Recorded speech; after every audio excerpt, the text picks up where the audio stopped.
That worked. Yes, I got the notification. There it is. All right, so it'll come up on my YouTube page, and I need to pause it so I don't hear myself. All right, there we go. One watching. That is us. Okay, so here we go. All right, so welcome, ladies, to the show today. We're going to have a couple very good topics coming up in the next couple of weeks, and I think it's very good for women, especially. So Joyce kind of threw this idea at me, I don't know, a couple months ago. Was it a couple months ago? I don't even remember. Yeah. And we just started talking about it, kind of throwing the ideas around. And I really wanted to do it because I feel like this is very helpful to women of all ages. As we kind of get toward the end of it, we're going to deal more overall emotional health. At the beginning, we're kind of dealing with healing from past traumas and things. So obviously, many of you know Joyce. So I've had her on my show before. She is one of my online friends. I don't think we've ever even met in real life, have we? No, I don't think so. But I feel like I know you just from I know online interactions and then talking with you and private messages and then having you on the show. So thank you for joining us today. Thank you for having me. You're welcome. And let's go into the introduction, kind of set the stage or the background for what led you into taking control of your emotional health and healing from past traumas. Yeah, well, I was actually thinking about this a lot this past week since you did Monday, talking about the personalities and things like that. And I think that was a small part of it. I have the kind of personality, I want to understand myself and I want to understand the people around me. I'm a 4 with a wing of 5, which means not only do I love individuality, I also love analyzing and researching. So I feel like that directly kind of just fits. Yes. So yes, checking my notes here. Yes, like Cassandra said, we're not just talking about trauma tonight. A lot of these things could also be helpful for someone who's just struggling emotionally. Maybe postpartum, maybe you're in some really tough situation, your circumstances, or some people just have a harder time, and it's not necessarily because of your circumstances or past trauma or something.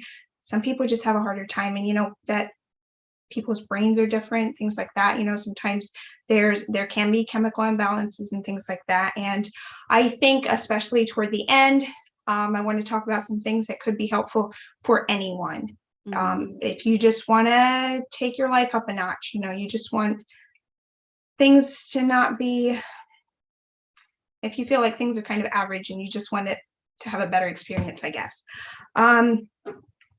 So this subject is a really tough one, and there's a lot of really intense opinions out there. There are 2 extremes to this, of course, and I think there's a ditch on each side of the road. I think both extremes are wrong and unhealthy, because sin is sin, no matter how you're feeling. Your emotions don't give you an excuse to do whatever you feel like. And at the same time, you can't deny that you have feelings. And most of the time, we can't directly control our emotions. If we could choose to just, with the snap of a finger, be happy whenever we want to be happy, we would choose to be happy all the time. And most of us would probably choose to never be sad and never be angry and never feel fear. And the truth is that we don't directly control that. Those things just happen. And it's not wrong or right. It's just the situation. It's what we do with those things that makes it sin or not sin or right or wrong. So. Right, exactly. And you were raised in a culture. Describe the culture that you were raised in. I was raised in Old Order Mennonite, so basically Amish, right? A forgive and forget culture. If somebody wrongs you, they are non-resistant people, so you're not even allowed to defend yourself physically, but you are just supposed to forget everything and move on, sweep it under the rug, pretend it never happened. That doesn't work. Right. At least it didn't for me. I tried for years and that just doesn't work. Now, sometimes temporarily, that can be an answer. That can be the answer. You can't always deal with everything in the situation, right? In the moment. That's what toddlers try to do, right? They have a big meltdown because, they're angry or something. And, Yes. and as adults, we sometimes need to delay dealing with our emotions. And that's not always unhealthy, but a lot of us let it become unhealthy with not dealing with things. So sorry, I'm trying to look at my notes and talk at the same time. You're fine. Multitasking. Yes, that's right. So as I said, we can't control how we feel directly, but we get to choose what we believe and choose what we think, what we tell ourselves, which then influences how we feel. So I think when a lot of people are like, well, yes, you can control how you feel, often in a lot of situations that aren't the big ones, right? It happens so quickly, we don't even realize the process. If you're angry at somebody, it's such a split. It happens in such an instant that we don't even realize. In our head, we were like, I'm being childish. This doesn't make sense. And then the anger maybe goes away. And so it's easy to think, yes, we can control how we feel. But in reality, most of us are pretty good at letting our thoughts change how we feel. If that makes sense. Yes. And I do think that that's part of being healthy. That's part of being mature, is finding that balance. Because, like I said, neither extreme is healthy. And I could argue that most of being a Christian is finding balance.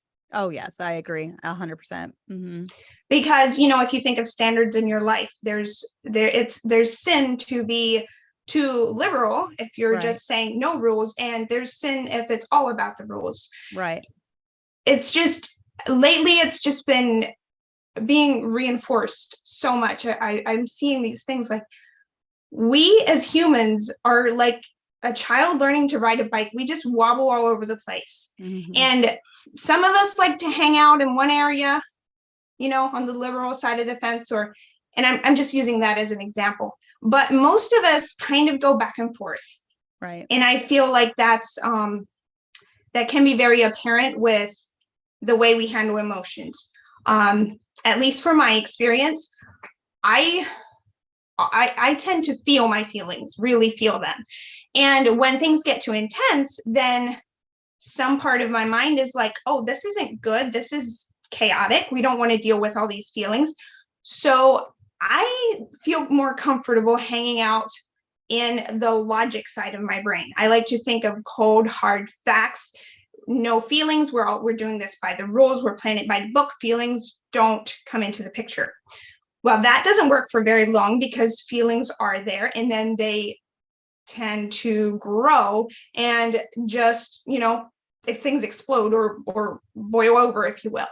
So that's a good example where balance is really important. And I think that's a big part of being emotionally mature, is if you're able to not ignore the facts of the situation, you're not just going by your feelings, but at the same time, you're not pushing your feelings away and pretending they aren't there. I think people who get really good at hanging out in the logic side of their brain, and again, I wouldn't say I'm really good at this, and even if I was, that wouldn't be good anyway. I think people who are really good at being super logical and ignoring their emotions, it does tend to make you less empathetic. Because if you aren't allowed to have emotions, nobody else gets to either. And it means that they should just be living by the rules and they should just get over it and they shouldn't feel. When in reality, I believe God gave us emotions. I believe emotions are a gift.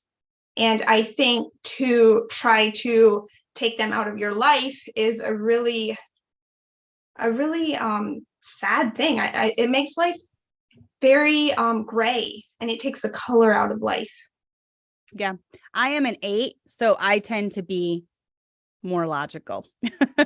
And I tend to be the type that's like, okay, I realize you're going through a hard time, but suck it up, and I have to watch that. I have to force myself to kind of put myself in their shoes when it comes to different situations. And for me, I almost feel like through my life, that's why God has put me through certain things. Whether it comes to the death of a loved one or a miscarriage, I'm not saying like he was punishing me with those things, but I think he allows us to go through trials sometimes so we can be more empathetic to those that are. Sure. I mean, look at the story of Job, all that he went through, and it's such an encouragement for anyone that is going through those. Exactly. Yes. So. And I have never thought of you as an unfeeling person or not empathetic.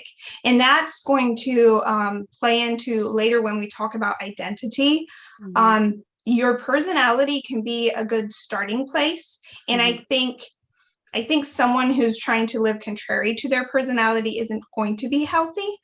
But at the same time, it doesn't matter what your personality is, you can choose whatever kind of person you want to be. Right, exactly. And I was actually thinking about you when I was mulling that over in my head. I was like, well, yeah, Cassandra's an 8, but I would describe her as empathetic. I try to be. And I realize, I think that's part of realizing where your weak parts can be in your personality and striving to be better in that. So I really strive to look at it from another person's point of view, not mine, because my point of view can be a little harsh sometimes. So I have to dial that back. And I think, okay, how would I feel if I was in this situation? How would I feel if I had a different personality than what I do? I get along, but I'm very drawn to people that are 4s and feel their every emotion, or people that are 9s and like they're like my daughter Abby's a 9. She's like, I just can't help it, I just feel this way, and I'm very drawn to that. And to me, I admire that. I admire that they're so in touch with their feelings and they don't mind showing it. I don't like showing. I feel very vulnerable when I show my sadness and my worry and my fears. I feel very vulnerable. So to me, that's a sign of strength. So I want to be more like that. So I try to be more like that, if that makes sense. And I would say I see the opposite. If I see someone who is not easily swayed by their emotions, I admire that, because sometimes it's like, why am I always a hot mess? That's funny. Yeah. So again, there's balance. I don't believe that it's wrong that any personality is wrong. I think it's good to choose to incorporate traits that don't come naturally with whatever personality you have. Yep. And I think that's just a good part of knowing, that's why I like people figuring out how they tick, because then you can see where their strengths might be or their weaknesses that, we all need to work on. So what are some tips for, in this opening segment of just what you would say to people that are struggling, like with their emotions or emotionally? Right. So, for sure. I want to say that I am not here to tell you that I have it all figured out, because I have not. I am very much in the thick of trying to heal from my past, trying to become a stronger person, trying to become the person I want to be. I am very much in the thick of it. And so I don't want anyone to listen to this and think, oh, she has her life all figured out. She is emotionally stable all of the time. Her mental health is great. Her relationships are perfect. No, they're not. I'm very much working on this. I have been studying these topics: personalities, emotions, mental health, relationships. I have been studying that for over a decade. And I feel like only now things are kind of starting to shift into place a little more. And that is partly due to circumstances. lived in a grew up in a pretty toxic Right. environment. And then I moved, which was kind of traumatic in itself, leaving that culture and starting over in a completely different world. Then I got married almost a year after leaving, got pregnant immediately, had a baby. So you throw all the hormones into the mix. And now it feels like things are maybe kind of starting to settle down a little bit for me. And so I've done a lot of reading. I started reading when I could start to read. At a pretty young age, I started picking up, what they would call self-help books or inspirational books, things like that. And I just devoured them. To me, it was really interesting. And I'm a 4, it's born in me to believe that life can be better than horrible. Yeah. It's born into me to believe that life can be good. And things don't have to be awful most of the time. And so I guess you could say I have been chasing that all of my life, and probably have had some unrealistic expectations of how great life could be if only I could master this, or if only I could figure this out. And life is never going to be perfect. Life is always going to be hard, but I don't believe you have to be in a state of constant distress and suffering. Yes. You can be in persecution because you're a Christian and still be in an emotionally stable place. You can still be healthy, even if you are suffering for the cause of Christ. I don't believe that that we are meant to be suffering emotionally most of the time. Right. Or I don't think that that's where we should be. That shouldn't be the norm, I guess. Right. So, and if you think about it, a perfectly balanced Christian would be exhibiting the fruits of the Spirit that they talk about. And that's love, gentleness, peace, and you can't be at peace if you're just constantly contending with all these emotions and you're going crazy because of it. Exactly. So that's why I think this topic is so important for women to really strive to find that balance in their own life. So exactly. Yes, that is for sure. There was that post in the Gently Led Sisters group about the abusive husband and the lack of support. And I don't know what was going on there, but I do feel the part she said about, just get with a plan, where that's a lot, especially in conservative circles, that's a lot of the message that we're getting. Just pull it together, just be okay. Right. Well, you can't just be okay when you're not okay. These are things you can't force. You can help yourself. You can do things to heal yourself and to grow. You cannot force it. You can't just snap your fingers and make it happen. It doesn't work that way. We weren't made to work that way. If God wanted robots, he would have made robots. Right. Exactly. But yes, he does. He gives us feelings and emotions and will. And, stuff comes along in our life that's going to be traumatic that we need to heal. And I felt what you just said was the feeling I got even when a death happens, when my dad died, when I was 17, it's like people think you need, 2 weeks to cry about it and then just get over it, but I'm still, even now, I miss him sometimes more now than when I first, because he's missed out on all these years with my kids and, so it's definitely a lifelong process. It does get easier and you find ways to cope with it, but it's not something that, like, you wake up one day and you've just forgotten it all. Everything's peachy and great. No, it's definitely stuff to work through. No, I get very, I guess, triggered when I hear someone telling someone else to just get over, like, especially a death or something. You can't tell someone else what their experience should be. Right. It's just, it doesn't work that way. It would, sometimes it feels like it would be nice if life was just all neat little boxes and we could organize everything, but we weren't made robots. Yeah. I don't think it's meant to be that way.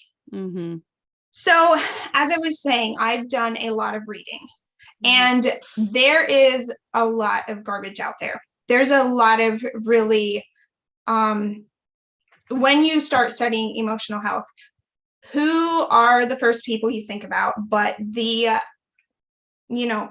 the liberals, the Mhm. feminists, whatever, they're Yes. all screaming about their feelings, and you can't say that because you've offended me. I want to change that. I Mhm. don't think I'm the person who's going to change that, but I would like to think in my lifetime, perhaps for a few people, I can make a small difference. That's not the way. Why are those the only people talking about it, talking Right. about emotions and emotional health? Those aren't the people I want to go to. At the same time, I did pick up a lot. I had to kind of sift the wheat from the chaff. And I believe that, if you're willing to do that, I don't think there's anything wrong with that. I don't think there's anything wrong with picking up a book on medical health written by someone who isn't saved. And I don't believe it's wrong to research mental or emotional health written by people who aren't saved. I do think it can be extremely difficult to do this when you are not in a good place. It can be really hard to have discernment when your emotions are just going crazy. Right. So, sorry, I read a lot of garbage, and there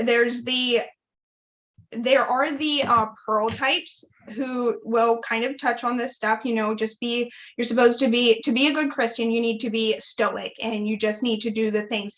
And I don't want to take away from doing the things, right? Mhm. Your emotions, just because you don't feel like doing what's right, and sometimes you need to force it, doesn't mean you shouldn't force it. I mean, if it's better to do what you need to do than to not do it. At the same time, I think doing the things you need to do with the wrong attitude is still wrong. Mhm. I mean, think of kids obeying their parents, right? Mhm. At the same time, it's worse if they just completely disobey, right? Mhm. Consequences are going to be worse if you flat out disobey, whereas obeying with back talk Right. is wrong. I'm guessing you would probably give your kids a little bit less of a punishment than flat out disobedience. Right. Yes, exactly. Mhm. So there's, as I was saying, there's the ones who say to be a good Christian, you just be stoic, you do the stuff and you forget about it.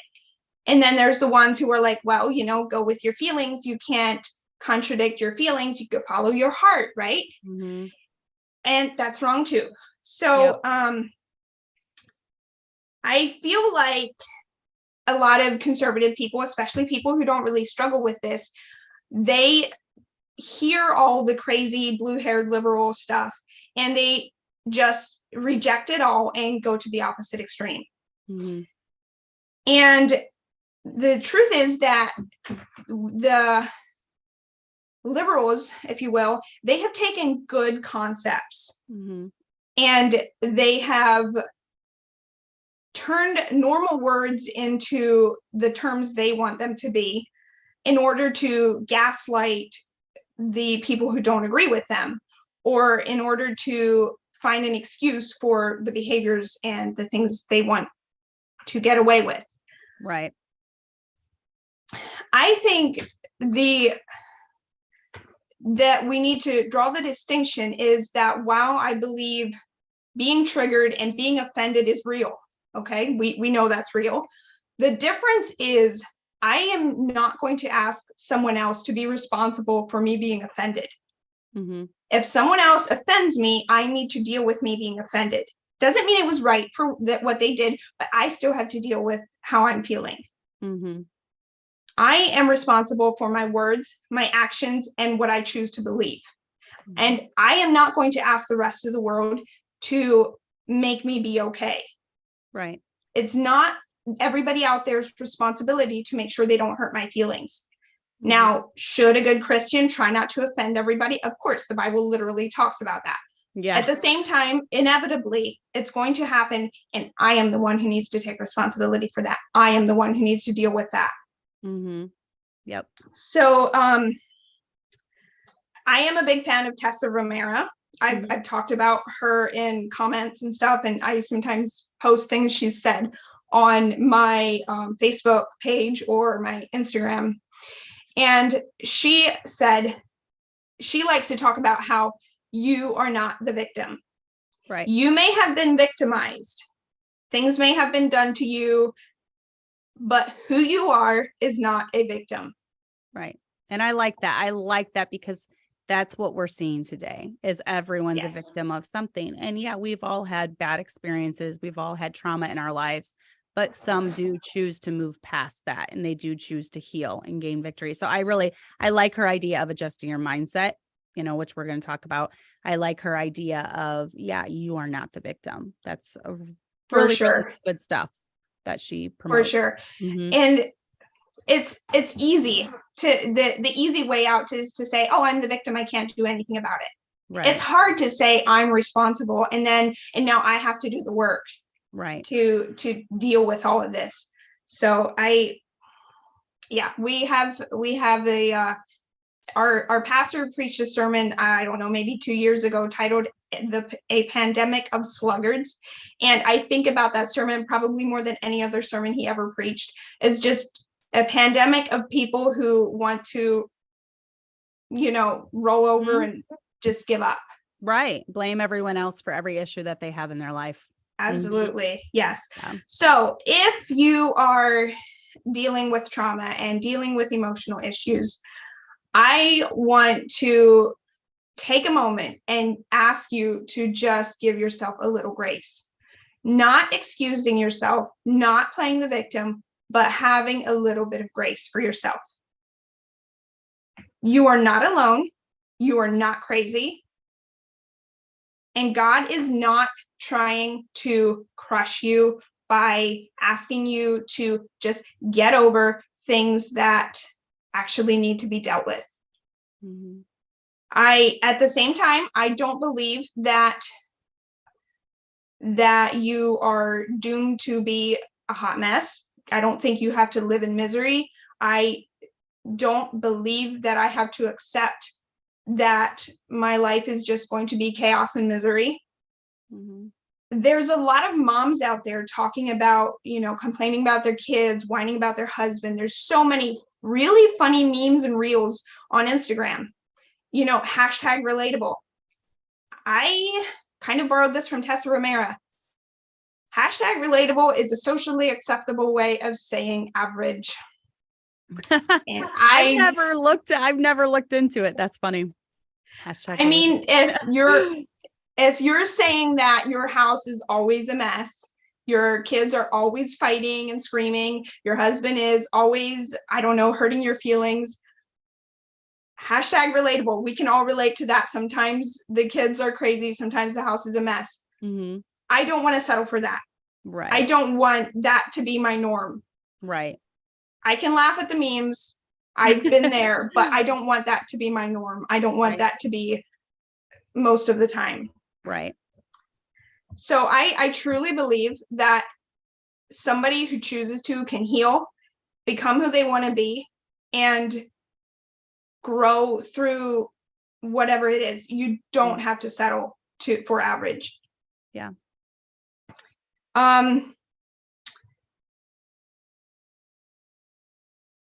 So talking about trauma, not all trauma is equal. And there's a lot of people out there talking about their PTSD and things, and they're just trying to use that for an excuse. At the same time, if you are having issues, I don't think that you need to feel guilty because you're struggling with something that you're struggling with. Maybe it doesn't seem like such a big thing and you're still struggling. I don't think you need to feel guilty for that. If you're struggling, you're struggling. If it was hard for you, it was hard for you. And you can try to gaslight yourself and say, well, it wasn't a big deal. But if in fact it was, then you're going to need to deal with that. You're going to need to heal it, or you're just going to carry it with you. Yes. And I've seen this a lot. Women that have gone through trauma, whether that's the death of a loved one, whether that's a spouse leaving them, whether that's infidelity, whether that's being abused as a child, and they can't get over it. So that's kind of what we're talking about, is moving past some of those hurts and what healing is versus just dwelling and living in that misery for the rest of your life. Exactly. I do think it's important to examine yourself about your motives, to try to understand where you're coming from, because it is a slippery slope, or maybe I should say it's a fine line between, and it's easy to deceive yourself and be like, oh, I'm having these issues because of, whatever happened. And sometimes if you really think about it, maybe it is trying to give yourself an excuse. And other times, maybe you're gaslighting yourself. And in fact, this is a big problem and you do need to do the work. And nobody else can really know that except you. Nobody else lives inside your head. Nobody else knows what you're thinking. And they can't see inside your heart except for God. So I think prayer is really important, to understand, to ask for discernment, ask for wisdom, because, it's really easy to deceive yourself. It is. The Bible talks often about taking our thoughts into captivity.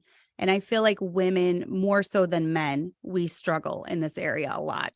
Yes, which is why I love the Test of Romera journaling method. It's a very concrete, conscious way of looking at your thoughts and literally choosing your thoughts, choosing what you're going to tell yourself. Yes.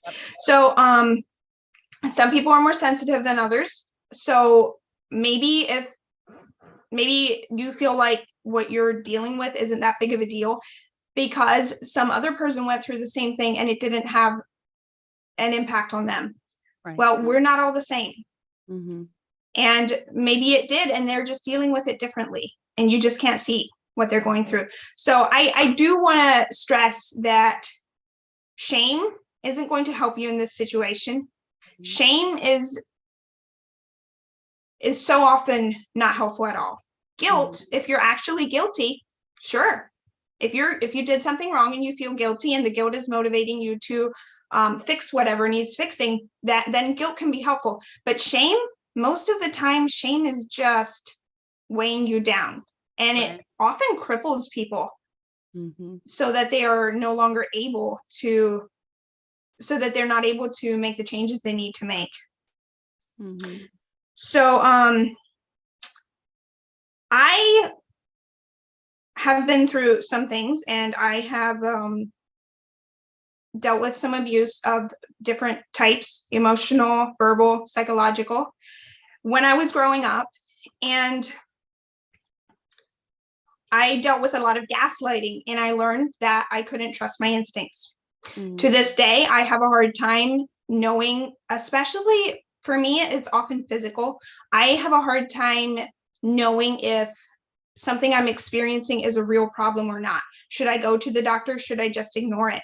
I have a hard time telling the difference. And I think probably that's partly why I've dealt with health problems in the more recent years, because I would gaslight myself about some issues and then hyperfixate on other issues that weren't really anything. So gaslighting can be, I think that's much more damaging than a lot of people realize. That little rhyme that they say, sticks and stones may break my bones, but words can never hurt me. That is not true. It is not true at all. I've often said that. Yes, not true. Gaslighting is a very, I want to say, evil way of treating someone, especially when it's used as a weapon. Yeah. So my way of dealing with my issues, my emotions, were usually to numb myself. Especially in the culture I lived in, emotions and having a lot of feelings, being sensitive, were seen as weakness. So I would just try to become numb to the sadness I was feeling and the pain. Well, you cannot numb the bad emotions. We like to call them bad. I don't think there are bad emotions. They just are, right? But the more difficult emotions, I would try to numb them. And when you do that, you also numb joy and pleasure and happiness. and you become kind of a zombie or a robot. Right. And I did often feel like I was walking around in a fog. I couldn't concentrate. I was very forgetful, things like that. And that comes with numbing. And numbing can be anything from reading. Back then, I would often numb by reading. I didn't have a phone then. Eating. Some people use drugs and alcohol. You could use, obviously, your phone, or I don't know, sometimes people do things like gambling or self-harm. Can also be a way of numbing, because for more sensitive people, sometimes it is easier to feel physical pain than it is to feel emotional pain. Right.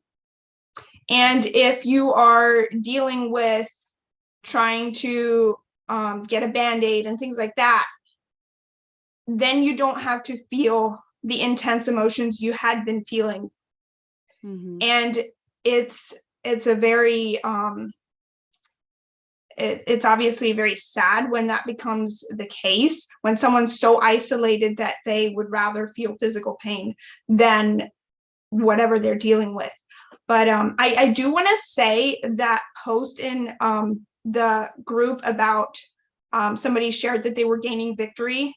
Yes. And I don't know if there's anybody else in the group like that, but that for me just felt so healing. I wish, I don't know if this makes sense, but like somehow seeing her make good choices is somehow healing, because I wish I had made better choices when I was that age. Right. No, I love when she posts. It's very encouraging. She found us through YouTube, and she's been watching all my husband's sermons, and she's been in the group really active, and she's, I don't know, I love seeing her grow.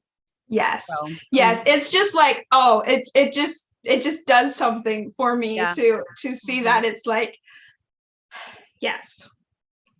So some other symptoms of having been through trauma is you become hyper aware of everything. You begin to fixate on patterns, trying to predict the future. And that was one I definitely did, because that was a way of survival for me, to try to predict what would happen so that I could avoid, whatever crisis was going to happen or whatever abuse might happen. I still do this. Very much so. I make predictions about everything, and I'm wrong a lot, but yes. So that's interesting. Yes. So I do want to talk a little bit about what healing isn't before we get into ways that you can help yourself heal. Yes. It's not the same as faith and spirituality. They can often go hand in hand, but it is not the same thing. You can have a very strong faith and still struggle emotionally. You can be an unbeliever and still be fairly mentally healthy. Right. I think a lot of lordship salvation tends to connect the two, emotions and faith, but it's different for sure. Healing is not the same as numbing. It's not the same as getting a prescription from your doctor and going on medication. Healing doesn't mean changing how you feel, denying your feelings, or gaslighting yourself, brainwashing yourself to think it's okay when others treat you wrong. Now, a lot of these things happened when I was a child, and I was often told to, just respect the people in authority, just obey them, and kind of encouraged to gaslight myself into thinking that they were right. And the post about the abusive husband brought that to mind. It doesn't matter if he's your husband. Nobody should be allowed. It's never right for somebody to abuse somebody else. Right. And it doesn't take away a wife's responsibility to submit and do all the things a wife is supposed to do. At the same time, it can be true that it's wrong for him to do that. And I think maybe it sounds silly to say it out loud like that, but I think sometimes in our minds, we do get that. We do kind of skip over it. We rush to the part you need to submit without first saying it's wrong for him to do that. And you need to submit. Not talking about if he's physically beating you, you don't need to submit to that. Right. Or even emotional abuse, on a really bad scale. But I think there's often that you skip the step of saying what they did wasn't right. Right. Mm-hmm. And there's no accountability. There's no holding them to their part of, exactly the marriage, because the Bible talks a lot to men as well. It's not just, to women. I think part of it is, I think people are afraid if they talk about that, then women might start believing it and maybe not just taking everything. Mm-hmm. And there are certain things that a woman shouldn't take, that a Right. woman shouldn't submit to. So yeah, it's a lack of balance. Again, all comes back to having balance. Mm-hmm. Oh yeah, for sure. So healing is not shaming yourself because you can't get a grip, or shaming yourself because you're making a big deal out of nothing. Healing isn't the same as information and diagnosis. I do believe there are situations where diagnosis can be helpful. Because of my analytical mind, I got stuck on this one for a long time. I wanted to know what was wrong with me. I wanted to be able to point to something and say, here's my problem. This is what I need to fix. Mm-hmm. And in reality, I just needed to be able to heal. It wasn't that there was something wrong with me. It was that there were things going on and I didn't know how to handle them. Mm-hmm. I needed to learn how to handle what was going on. And information can be a big help, but reading all the books and listening to all the podcasts isn't going to heal you. Yes. I also spend a lot of time skipping to the last chapter and trying to make the last chapter my reality. That will not work. You need to be able to be okay with starting with step one. Mm-hmm. Yeah. That has been really hard for me. I just want to zoom straight over to the finish line, and it's just not like that. You need to be willing to go through the messy things. You need to be willing to start with the simple things, the very tiniest first steps. And healing isn't once and done. If you have, sometimes it feels like it's two steps forward and 3 steps back. Mm-hmm. Sometimes there's something I think that I've dealt with, and then, maybe I'm in a situation that reminds me of it and it comes up again and I have to deal with it all over again. But I will say this, it gets easier. Mm-hmm. It won't always be as hard as it is right now. Right. Where are we? When healing doesn't work. Yes. So that is, sorry, I lost my place here. I'm sitting here thinking about how many women I personally know that this show will help. Good. That are going through things right now that this is exactly what they need to hear. Good. I hope so. I really hope so. So when healing might need to wait is if you are in survival mode. And I don't necessarily mean mom survival mode. You just had a tiny baby and you're barely getting the food on the table. That's not exactly what I'm talking about. I'm talking about if you are in an actively abusive situation, you are actively in something really intense. Healing is intense. Healing brings up a lot of really messy stuff. And if you are actively in an abusive relationship, that might not be the time to start digging deep into whatever trauma you're trying to deal with. Right. And at the same time, I think survival mode is good. And, if that's where you are, then don't put too much pressure on yourself to try to deal with everything, because a fight or flight instincts are necessary. That God gave them to us for a reason. The problem is when you get stuck there And that's what I did for years. Your subconscious is so used to doing the things it needs to do that when you are safe, your subconscious doesn't know that. Right. It doesn't catch on to it. And another thing, if you are alone and you don't have any support, that can be really raw and I would say unwise.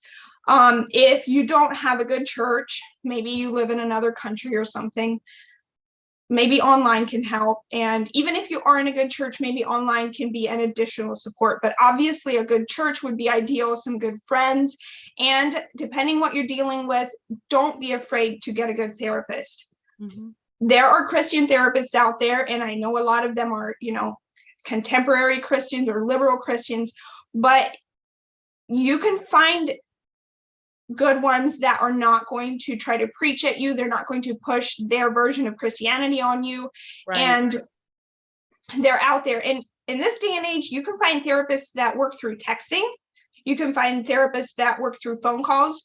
If you're a mom and you can't drive out to someone's office, you can do FaceTime, you can do phone calls, you can do texting, or you can do all of them. And it's right there at your fingertips. And a lot of insurance companies anymore cover therapy.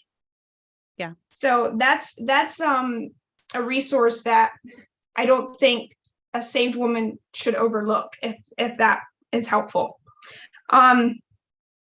While we're on the subject of support, I do have a Facebook page where I post things on these topics. I write blog posts and make reels on this topic, Rejoice in Hope. And I have created a group, and I have a vision for it to become a conversation, a place for saved women to have a conversation, to provide support for each other. Not me teaching you, not me telling you how to do it, but us talking about it and just being there for each other. I do have, like I said, I've done a lot of reading. I have a lot of information, not necessarily the wisdom, maybe. So my vision is for us to be there and kind of, just have a conversation, provide support for each other. The name of that is Mastering Your Mindset, I believe. Would you be opposed if I would share that in the group? No, go for it. Yeah. And then also your Rejoice in Hope. That's RE and then your name, Joyce. Rejoice in Hope. Yes. So, Rejoice in, I think it's at Rejoice in Hope blog on Facebook or something like that. And I'm on Instagram as well. Yes, I know. I follow you on Instagram because I see your reels come up. Right. So if that's okay with you, I'll put it in the Gently Led Sisters. And then if anybody has an interest in that, you can join and we can kind of have a conversation, especially if you're interested in the Tessa Ramirez stuff, but you don't maybe necessarily want to try to get it from her account, because she does share a lot on Instagram and I love her account. But if you're not willing to buy her courses, you have to very faithfully follow it in order to kind of learn what she's talking about. Right. So I didn't buy her courses. I learned all of it from her free things, but it did take me a couple months to kind of begin to understand exactly what she's teaching. Yep, that's fine. You can share it in there. That'd be a good idea. Perfect. Thank you. So now we are into why healing is necessary for you and everyone around you. Yes, I think healing is very important. Even if you feel like you're managing your life and you don't want to get into the hard work just because it's hard work and painful, survival mode can shut everyone else out. If you are trying to survive, then all your energy is focused on you.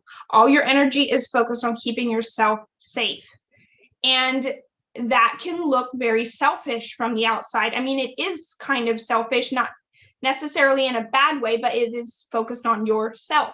Right. And this is why I tried to remind myself to be gentle with other people, because I know there have been many situations where I am sure I came across as very rude. I came across as I didn't care about other people because all my energy was focused on trying to hold it together, trying to survive.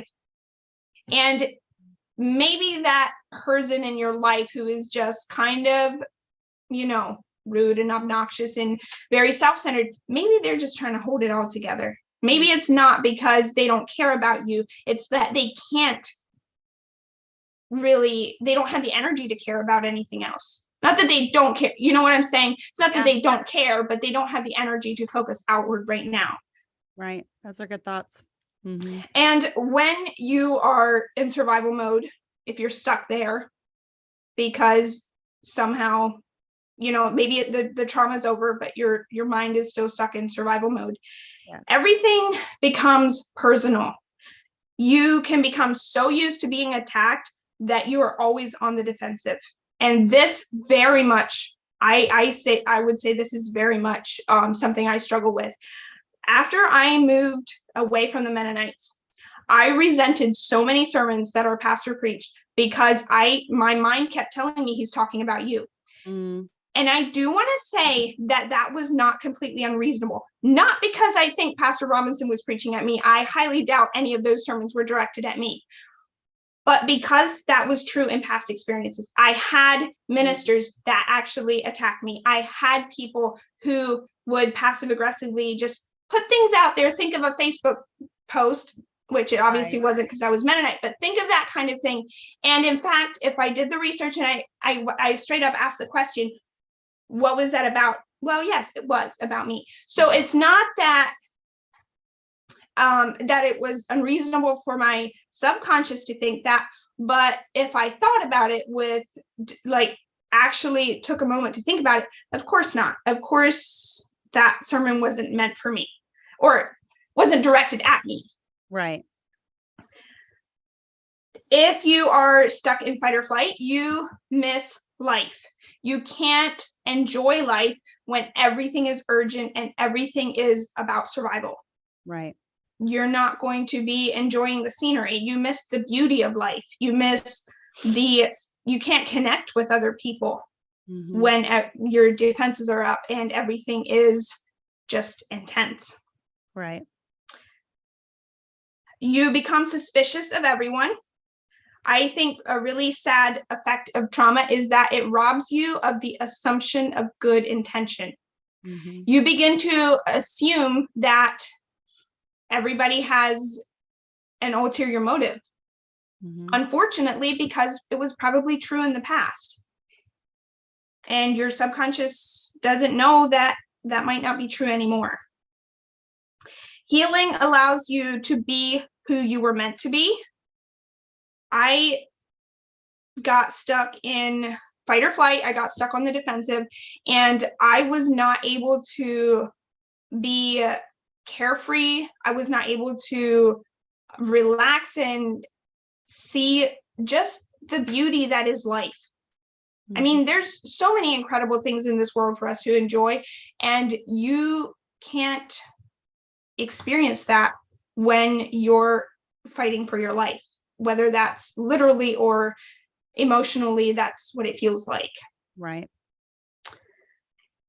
And healing is important because if you could just stop hurting, you would already have.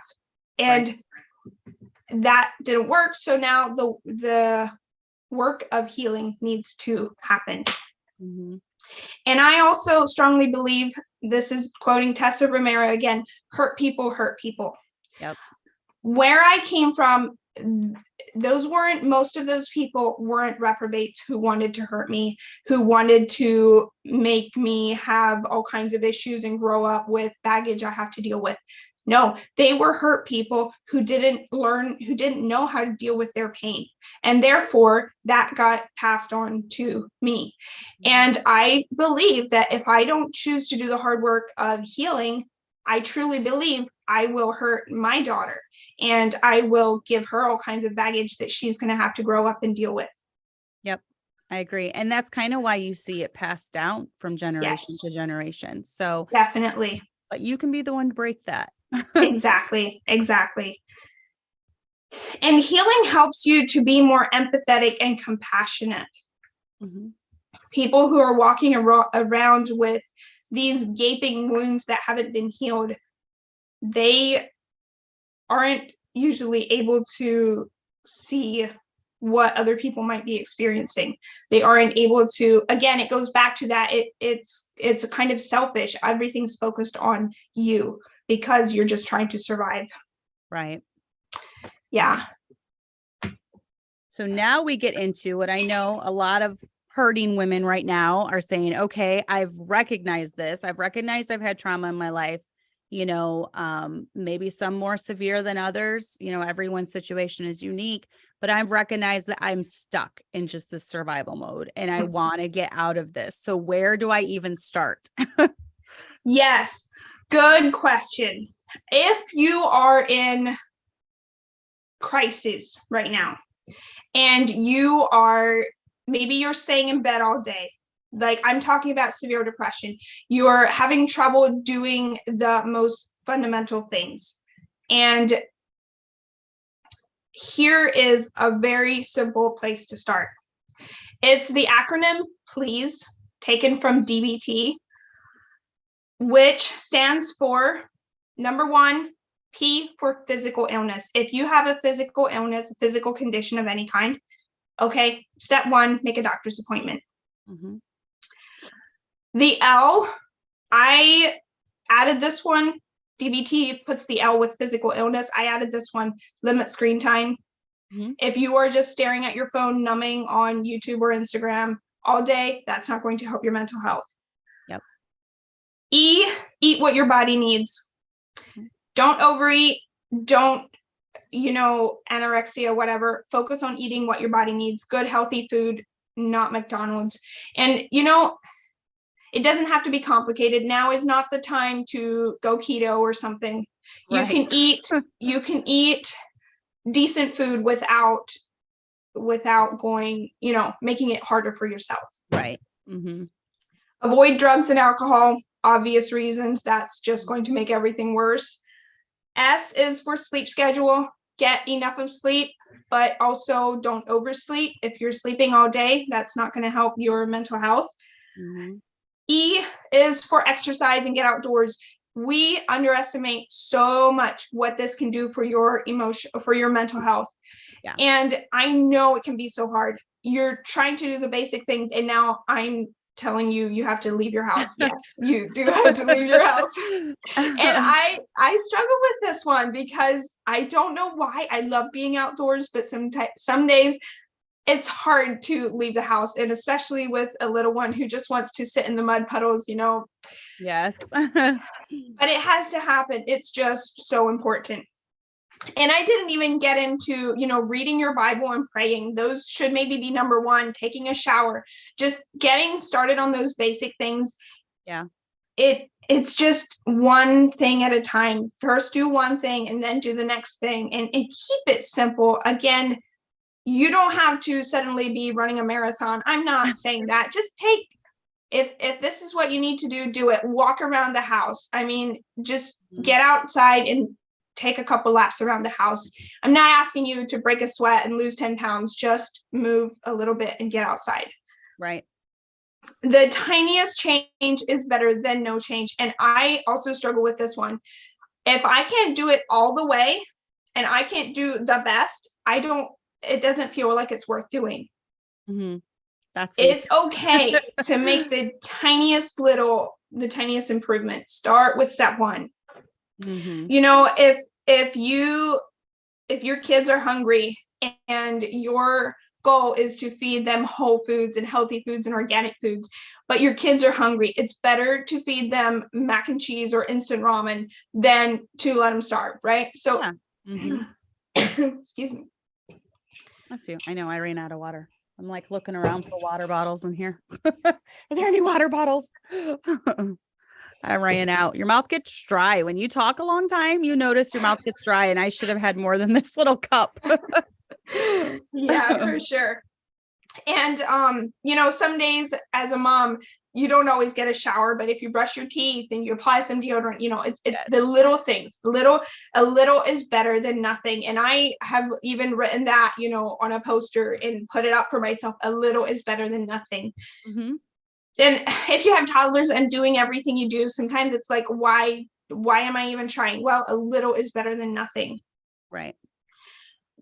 And So to get into the actual healing part of things, therapy, if don't think that your problems aren't big enough for a therapist. If they are causing problems in your life, then consider it. Mm-hmm.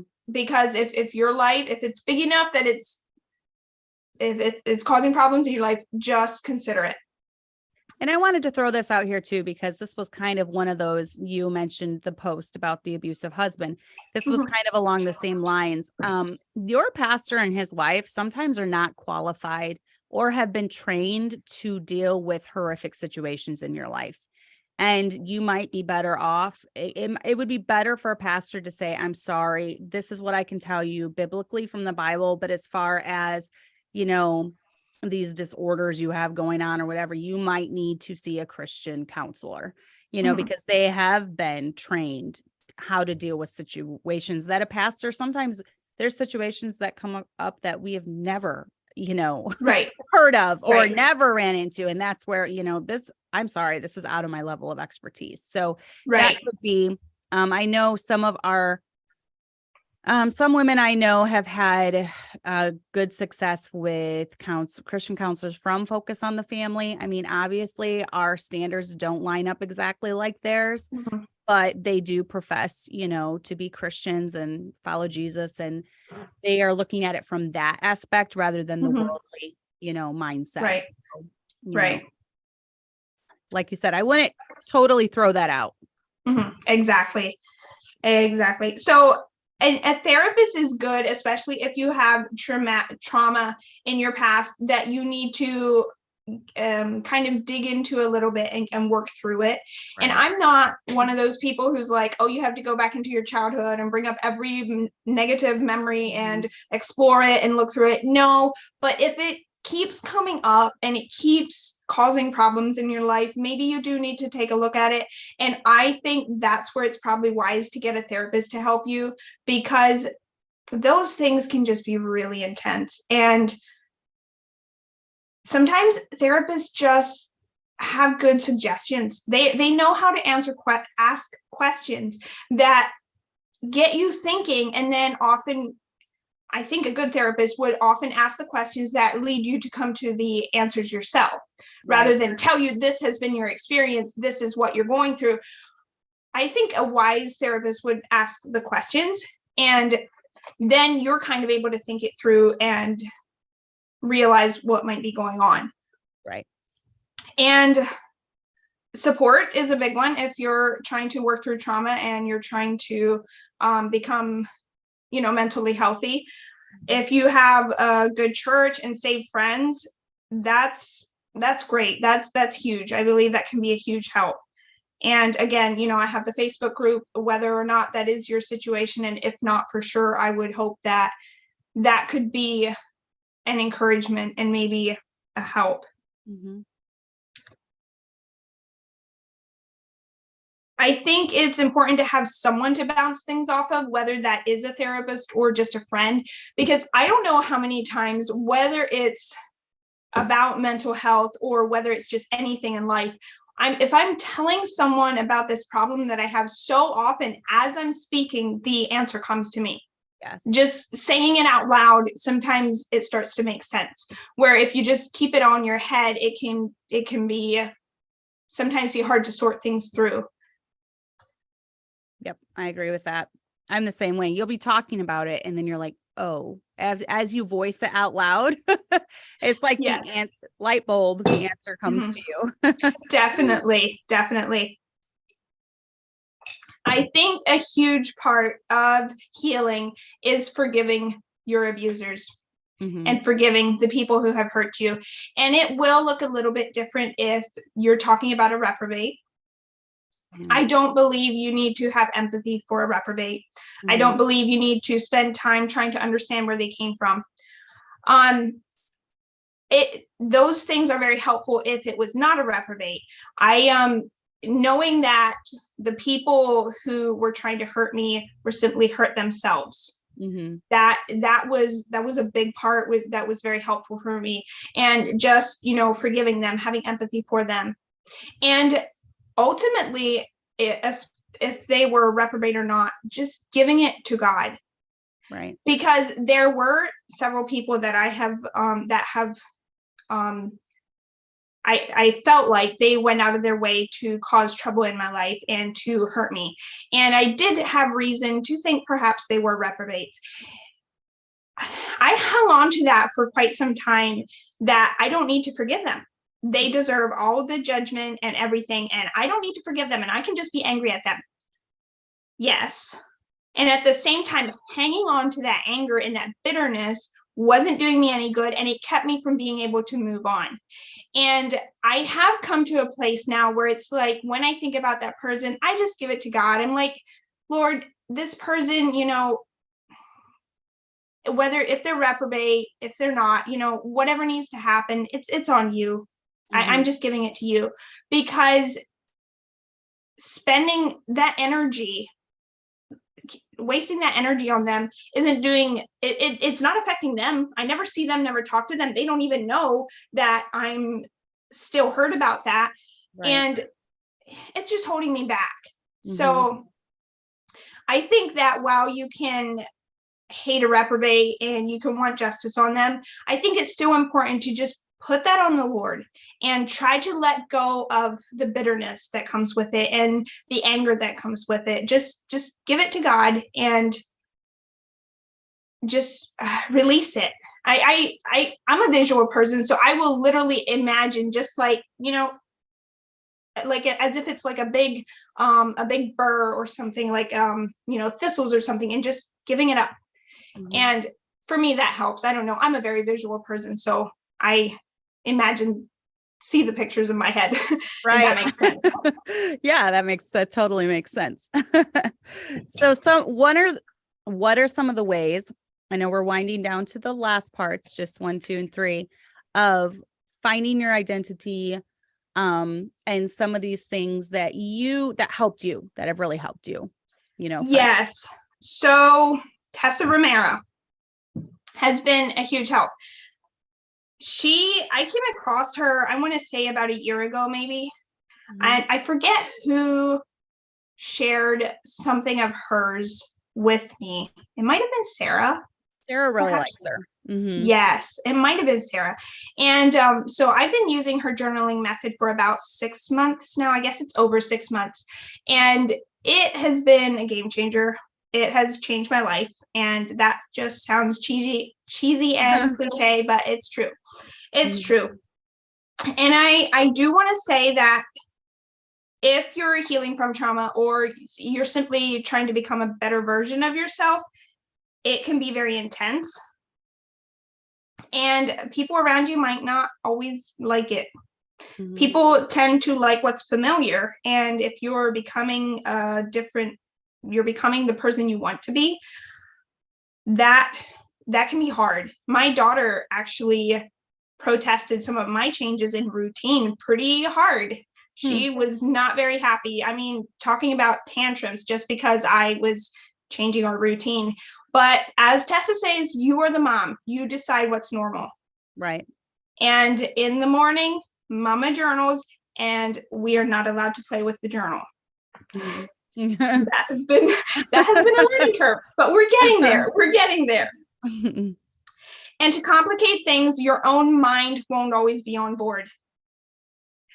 I believe that we all get to choose what we think consciously, what we think on a surface level, what we tell ourselves, what we get to decide what we believe. But then there's your subconscious, and that's the sneaky part. That's where your old ways of thinking will try to pop up, because your subconscious is, your autopilot. It comes in very handy when you're washing the dishes sometimes, or if you're changing a diaper, or if you're just moving your feet. How difficult would it be if we had to think, consciously focus to make our hand move and do the things? I mean, I don't think about what muscles to move when I lift one foot and put it in front of the other. That's your subconscious knows those things. That's where your habits lie. And I believe our thoughts can become habits too. Oh, I mean, yeah. if somebody says twinkle, twinkle, little, your mind automatically says star. You can't Yes. not think star. Right. So that's the hard part, getting your subconscious, your autopilot on board. And that will never 100% be perfect. Mm-hmm. Your thoughts are just slippery. But it will get easier. It does get easier. It's because you have these habits, the pathways of thinking that you're used to. And unfortunately, it has gotten stuck on a lot of negative things often. At least I know mine has. And it's often feeding us lies. For instance, my husband does not leave his shoes on the living room floor because he's lazy and he wants to upset me. Mm-hmm. My subconscious will tell me that. Now, if I consciously stop and think about it, of course not. That's ridiculous. But my subconscious will totally tell me that. Mm-hmm. And if my daughter is crying because she wants her sippy cup, my subconscious will probably tell me that she's just being annoying. She's just trying to interrupt me. And of course not. She's not even 2. She definitely just needs her sippy cup. Right. And, if it's easy to think that someone's being rude to you or someone was trying to hurt you, when in reality, it was just a misunderstanding. And that goes back to, again, your subconscious learned from your past, if there was abuse or trauma, your subconscious learned those things, and your subconscious doesn't easily forget. That's why we have to teach it differently. If you begin to very deliberately tell yourself the truth and stop making assumptions about people, eventually your subconscious is going to get on board with that. Mm-hmm. Do you think that, just picking your brain for a minute, do you think that maybe some of the people that you come across in life as an adult, maybe that rub you the wrong way or trigger you or irritate you, do you think that that is connected somehow to past experiences from yes, hurtful people in your life? Yes, for sure. I have had people, there are people in my life right now where sometimes I have very strong reactions to certain things they say, or even if a specific question gets asked in a certain way or a certain conversations, I will have very strong reactions. And I know consciously it has nothing to do with them. I know they are great people. I know they want only the best for me. I know they love me. And yet my subconscious is so just screaming at me to run, screaming at me to get away and be on the defensive. And yes, that is for sure. Those old instincts, just they listen to everything. And they're slow learners. They don't learn very easily. And I don't want people to think that they're supposed to control their subconscious, because I don't think we really can on a subconscious level. That's just, it just exists. But here's where our responsibility lies: our conscious thinking, our mindful thinking, our deliberate thinking, what you tell yourself, what you choose to say to yourself. Those are the thoughts that you are supposed to take captive. Those are the ones you need to take control. Yep. So Tessa Romero, she is the person who finally cracked the code for me on how I can do this, a very concrete way that I can start to retrain my ways of thinking. And she does that by talking about 3 different big things, and then she breaks them down into steps on how you can do this. Number 1, find your identity. Find out who you want to be. Ditch the victim mentality, and master your mindset. So I want to say Tessa Romero is not saved. She has admitted on her Instagram that she is a Mormon. Okay. So I think her mindset would probably be very contemporary Christian type. Right. I think that's kind of where she would fall. She does not preach anything connected to faith at all. Okay. She says that her healing journey led her to her faith and not the other way around. And she does not want to, and so that's the way she teaches. That she teaches you how to heal, and then your faith is up to you, I guess, if that makes sense, which I appreciate that she's not trying to convert me to be Mormon. Yes, exactly. So, you have to throw the disclaimer out there, you recommend as far as ways to heal and steps that you can take to heal. Obviously, you don't recommend the religion or what she believes that. Absolutely not. And again, she doesn't even talk about it other than to admit that she is Mormon. And there are parts of her teaching that I just plain don't agree with. She, for instance, she has a podcast talking about how she worked hard to have empathy for and to forgive her pedophile stepfather. Yeah. Well, and maybe it's because I've been reading for so long. I listened to the podcast and I just thought, well, but if he wasn't a reprobate. But for some of you, that's going to be very triggering. So just don't listen to that podcast. Right. Just fast forward when you get to that part, which I do love her podcast. It's on Spotify. The name is Mind Body Alignment, I think. And I love it. She's a very energetic, upbeat person, which makes it fun to listen to, at least for me. Right. So how do you find your identity? Number one, get a journal. I like to get the pretty things. I have my taste in journals and pens, but you can literally for less than $3 get a notebook and some pens at Walmart, and it doesn't have to break your budget. Right. And then here's where you have to do the work. Here's your step one, where you can't just skip to the last chapter in the finish line. Here's your step one. Number one, what is holding you back? What are your limiting beliefs? What is your subconscious telling you about yourself? And if you are a little bit hesitant about focusing on yourself in this situation, I know a lot of people are like, well, if you're dealing with stuff, just focus on other people. Great. I would love for us all to be able to focus on other people and serve other people. But the thing is, it starts with you. You cannot serve other people if you are not willing to be a servant. So that's where we need to start. Find your biggest limiting beliefs. One for me was I am lazy. I believed that about myself. I believed I was a lazy person. I believed there's something wrong with me. I believed that I'll never change. Well, if that's what you believe, then you won't. Right. So those were some of mine. Tessa Romero talks about maybe, she had a really hard time forgiving anyone. She believed that she was a grudge holder. That's who she thought she was. So then you might want to look at where these came from. Where did you learn this stuff? Why do you think that? What made you believe that in the past? And then you are going to want to choose new I am statements. So choose who you want to be. And I do believe you get to choose whatever you want. You can be whoever you want. For me, a big one this year is I am grateful.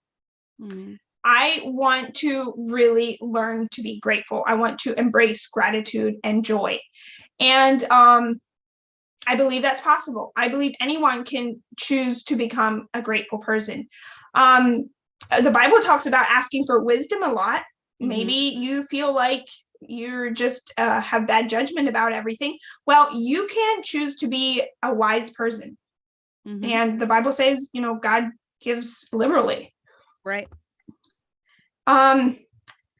So this is something that if you really want to dig deep in it, I would love to give you more tips in the group, because Tessa Romero did a 3 free coaching lives and back in, I believe it was in January and or December, and I was able to catch those, and they were very informative and helpful for me. So I do want to say that who you choose to be is a little bit different than your roles, because my instinct would be, if somebody asked me, who are you? I would say, I'm a wife, I'm a mom, I'm a saved Christian, I go to church and things like that. Those are your roles, the roles that you play. Who you are is how you show up for the roles. Anybody can be a mom, you just need to have given birth. But how do you show up for the role? Because there are moms out there who, neglect and abandon their kids, and they're still moms. So that's where the role is a little bit different than your identity. Your identity is how you show up for the day and the situations that you face. And if there's a problem area, you might want to think about the opposite. How do you want that to look? And then choose to become that version of you. For instance, if you have a problem yelling at your kids, you might say, I am patient. And I truly believe that you can become that. Now, at the very beginning, I felt weird writing I am, because I didn't think I was. Like, I'm not a patient person, so why would I write I am patient? That's writing a lie. I would say write it anyway. It's going to become true if you choose to be a patient person. But if it makes you feel better to write I choose to be patient, you could do that. If you want to play word games like that, I guess. But I would encourage you to believe that you are a patient person. And Tessa talks about this too. Like, there are situations in your life where you are patient. So it's not wrong to say you are patient. Sometimes depends what you're waiting on. Or, for instance, consistent. I am consistent. Well, some people say I'm not consistent. Well, what about social media? Do you consistently check social media? Yeah. Take that consistency, and now we're going to apply it to other parts of your life. So It's very important to choose who you want to be. And then understand that if you choose to, for instance, as a mom, be patient, responsive, then you're not going to be yelling at your kids. If as a wife you choose to be loving and submissive, then you're not going to be nagging and critical. Right. If you are a devoted and faithful Christian, you're not going to skip reading your Bible and praying. Right. And I do want to say, none of us are ever perfectly going to live up to this, but that doesn't mean, someone who's a good cook doesn't mean they never burn anything. But just because you burn something sometimes doesn't mean you aren't a good cook. Right. And so I have about 5 identity words that I like to journal about every day. I would say 3 is even a good start. And then you're going to need to rehearse it. And you're going to need to every single day sit down and write about that. And I want to say that at the very beginning, all this felt very weird to me, because I wasn't used to saying nice things to myself. And it feels like you're saying nice things when you say, I am grateful, I am joyful. It felt like, well, isn't that being prideful? But here's the thing. It's not wrong to like who God made you. And that's more like your personality. Right. It's not wrong to like your personality. And it's hard to be prideful if you're giving thanks. Right. And even in that, when I'm writing my I am statements, it's often part of a prayer to become more so. So as far as whether that's a prideful thing or not, that's on you. That's going to be a hard issue that you're going to have to examine yourself and kind of figure that out. Because sure, it could be a pride thing, but I don't think that it means it is for always. It doesn't have to be, I guess. And you get to decide how you talk to yourself. So this writing this down, rehearsing this, is part of telling your mind what to believe. And then you just need to practice and go forward into your day as that, remembering that. And I am not good at this by any means. There have been many times where I journal and then I walk away and forget everything I just wrote about. But I will say after 6 months, I have gotten a lot better at it. And there have been many more times where that constant rehearsal has, it starts to stick after a while. Although there were a lot of times it was like, why am I even doing this? It doesn't change anything. Well, it's not going to change everything in a week. It's not going to change everything in a month. It's going to take a lot of time, but slowly, bit by bit, things start to improve. Right. And the fact of the matter is you're trying, you're pushing forward. You're not just staying stuck in that survival mode and in that hurting mode. You're pushing forward. So even if it does take time, a little bit at a little time is going to push you forward. You're going to be here where you were here before. So, well, and that's the thing. We're never actually stagnant as humans. We're either getting better or getting worse. And choosing to not get better means you are choosing to allow yourself to become worse. Yes. For sure. So now we're on to number 2. Yes. Ditch the victim mentality. You cannot control your circumstances, your kids, your husband, your family, your trauma. You don't have control over that, but you control you. And you are not the victim. It's easy. We see this all over Instagram and all the memes and stuff of, oh, my kids are doing this, my husband did this, my mother-in-law, my family, everybody's whining and complaining and they're being the victim. That's just wrong. It's not, your life isn't awful because of the people around you. And again, if you're actively in an abusive situation, I'm not putting all the blame on you, but you have the responsibility to get yourself out of that situation. Right. If your husband's beating you, then I'm sorry, you need to leave. Yes. It's on you. It's not fair, but life isn't fair. Right. So this is part of journaling you learn to catch the thoughts of blame, and you can do this, write these out in your journal and then reframe them, or even just as you go throughout the day, sometimes it'll happen and you can just reframe it in the moment maybe. But it's easy to think things like, they make me yell, back to, if you have a problem yelling at your kids, they make me yell. They don't listen if I don't yell. Or she makes me so angry, or he is so annoying. Look out for the whiny thoughts like, oh, the baby's always crying. Right. He never listens to me. The hashtag relatable, those reels, they love to be victims. It feels good to have somebody validate that, yes, people just don't treat me right. It's everybody else's fault. No. Yeah. No, it's just, let's just be done with that. It's maybe everybody else isn't always doing everything right, but neither am I. And waiting for everybody to do everything else right means I'm just going to be stuck here for the rest of my life. Right. So, talking about the baby always crying, I am not the victim of my baby waking up in the middle of the night.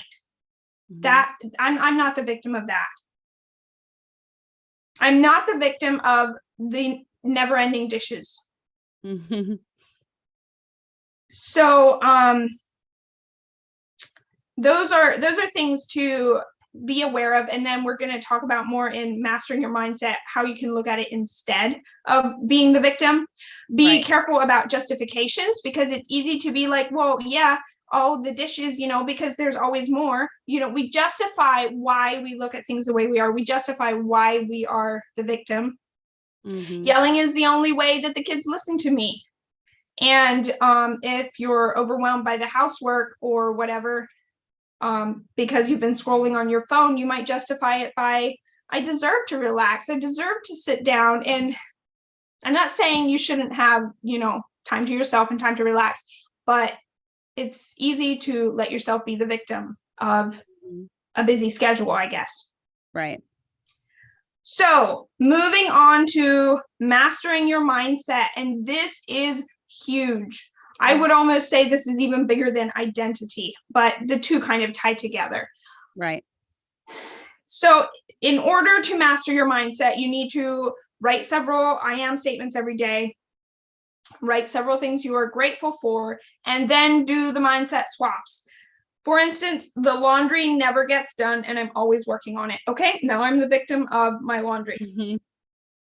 Well, what if you change your mindset to, I am so grateful that I get to make sure my family has clean clothes to wear and we have a generous wardrobe to choose from. You know, some people don't have a lot of laundry because they don't have a lot of clothes.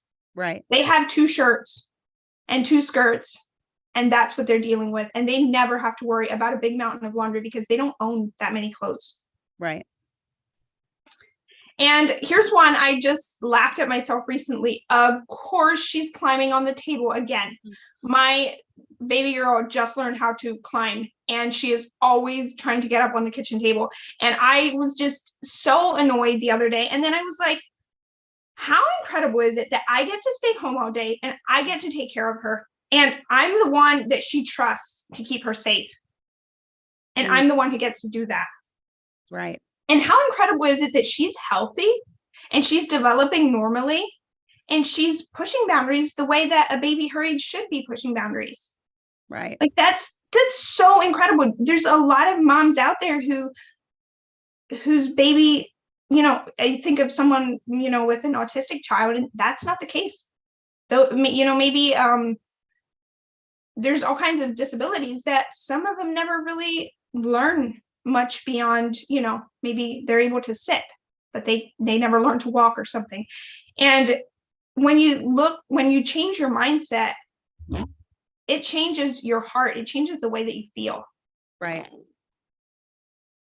Oh, and here's another one, and I have permission to tell this story, so I will.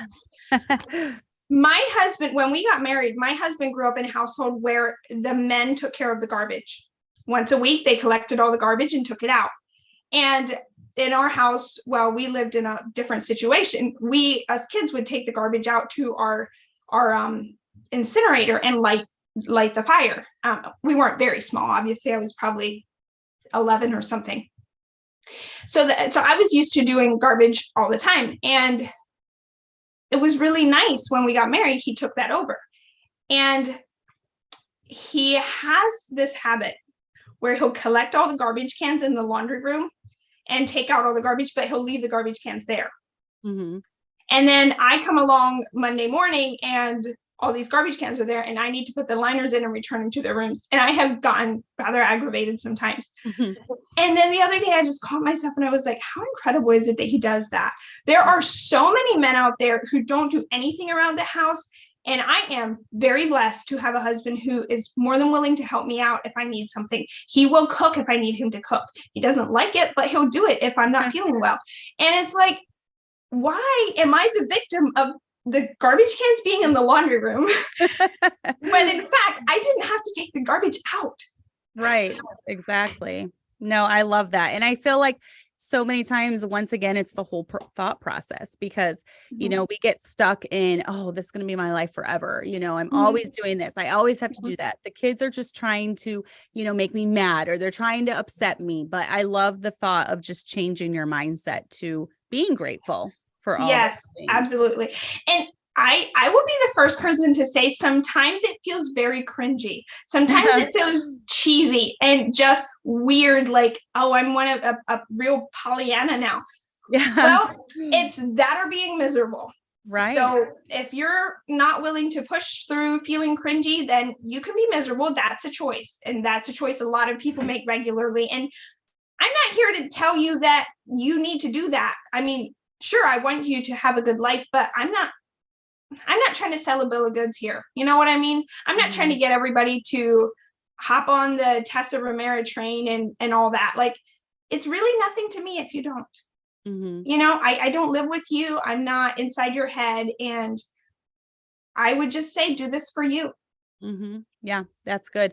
We're going to have to wrap it up because my husband is waiting for me. So he's like, sorry, I'm long-winded. No, this has gone long, but I'm just sitting here thinking, I know so many women that I think this is going to help.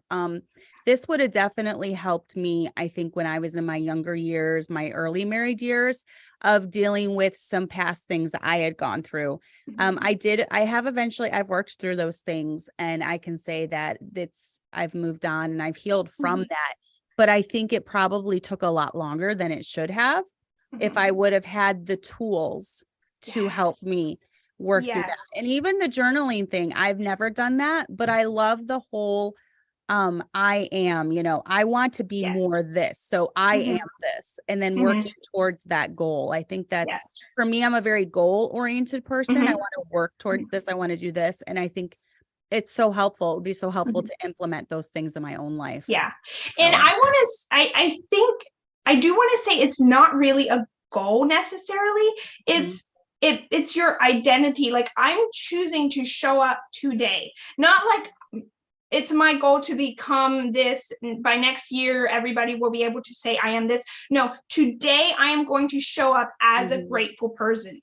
Today I'm going to show up as a patient mom. I'm going to show up as a woman who gives grace and doesn't judge or nag or get critical or things like that.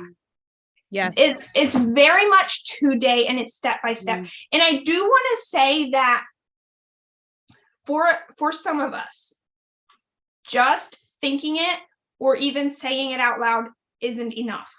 You have to write it down. Maybe not for everybody. I'm sure there's a lot of people out there who they're just more, I guess, emotionally healthy, maybe, or they don't need to. But there are some of us, you need to do the work. If it's not working, if what you have going on isn't fixing things, you need to do the work. And it can be really hard.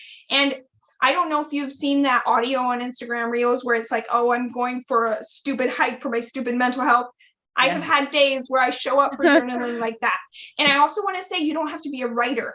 This tells you what to write. You choose the adjective to put in, you choose the situation you're journaling about, but Tessa Ramirez method literally gives you the sentences to write. You just have to choose, how to apply it, I guess. Right.